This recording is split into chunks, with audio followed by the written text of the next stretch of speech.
The unemployment rate in the U.S. currently is around 9%. With all these extra people trying to find jobs, it's even harder for teens to achieve good employment.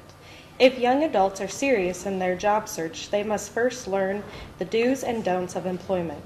We asked employer Scott Sylvester, president and part owner of the digital store, to tell us what he looks for when hiring new employees. I'm looking for somebody that has an outgoing personality, kind of a go-getter, somebody who's going to be, not just aggressive, who's got charisma, outside of the box and be creative. Professionalism is important probably in all workplaces, but especially when you're dealing with the public, as we do here, and they're facing customers in front of them at all times. Professionalism is important. We want them to be able to have fun and talk to customers at a level that they can understand, but it needs to be done in a professional manner.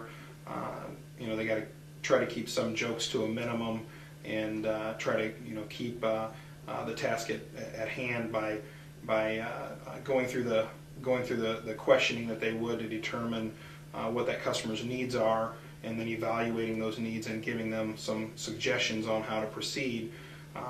But from the aspect of how we want them to work with that customers, we want them to try to gain their trust fairly quickly, and obviously that's done best if they're viewed as being professional and handling themselves in a correct manner by showing that they can get the job done and being professional with the customer. Obviously, the type of person that's goofing off and may show that they don't have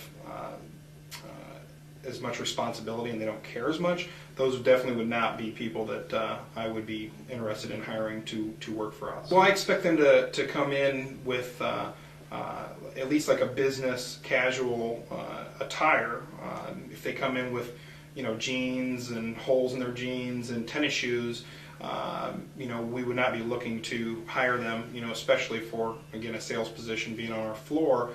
So appearance is important when they come in to an interview with us, but then also as far as how they would act, again, I would want eye contact. I'm looking for things to see if they're engaging in the conversation and carrying, their end of the conversation and not just, again, listening, to us, because in the interview process, obviously, it's their time to tell me or tell our managers how, well they're going to perform in this environment.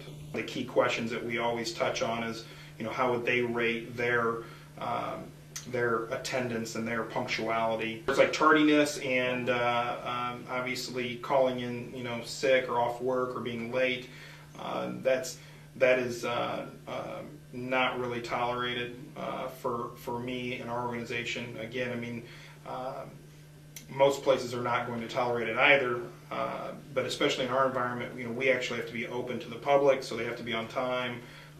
It's not really acceptable for us to, if a store is supposed to open at 9 o'clock, we can't be open at 9:15. It has to be open on time. So promptness and showing up to work for their scheduled work shift is very important for us. Once achieving a job, teens have many distractions that could get them in trouble or worse, fired. New technology such as cell phones, iPods, and computer social networks like Facebook are not allowed in most workplaces and should not be used unless otherwise directed by the employer. High schools, like Richwoods, have put in place rules against cell phones as a way to prepare teens for rules in future employment. District 150 has also put in place new dress codes with the motto, "What would you wear to earn a paycheck?" These tips should help teens and even adults to get good jobs that can help them grow through their lives.